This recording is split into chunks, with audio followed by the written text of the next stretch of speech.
groupe de la France Insoumise.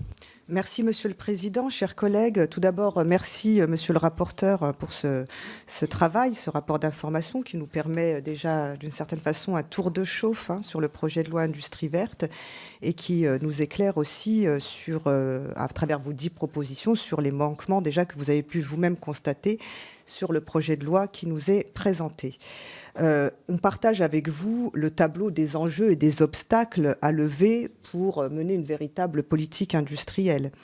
Tout le monde ici est d'accord pour retrouver notre souveraineté industrielle, et comment ne pas l'être après la crise Covid, comment ne pas l'être après l'invasion de l'Ukraine et la rupture des relations avec la Russie, comment ne pas l'être quand on regarde les secteurs stratégiques et qu'on constate que les semi-conducteurs sont produits en Asie, et à un moment où même le Japon annonce la nationalisation de sa principale entreprise de production de semi-conducteurs.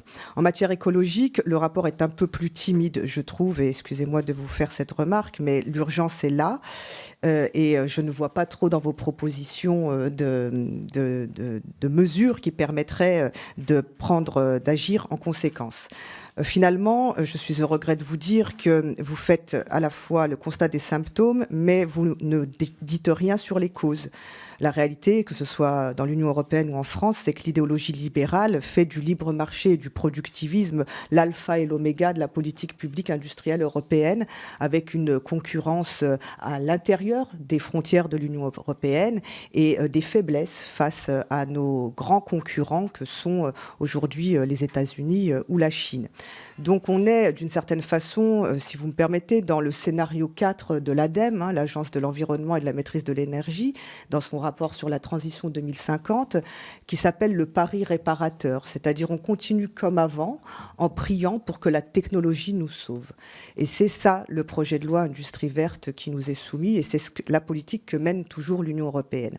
Je suis plutôt favorable pour ma part au scénario 1 de l'ADEME. C'est un scénario de sobriété qui est certainement le plus efficace puisqu'il prévoit de baisser la consommation énergétique notamment et de changer aussi bien les comportements, les organisations que la technologie. Je vais quand même pointer 2 aspects de votre rapport en faisant ça très vite puisque le temps passe trop vite.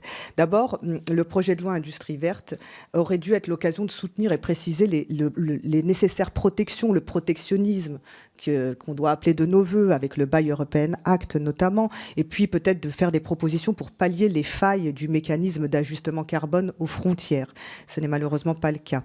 Je terminerai juste en disant il est nécessaire d'aborder à la fois le verdissement de l'industrie existante et le développement d'une nouvelle industrie verte. Mais on ne peut pas englober les deux. Il faut pouvoir les distinguer pour mener des politiques plus adaptées à l'un comme à l'autre.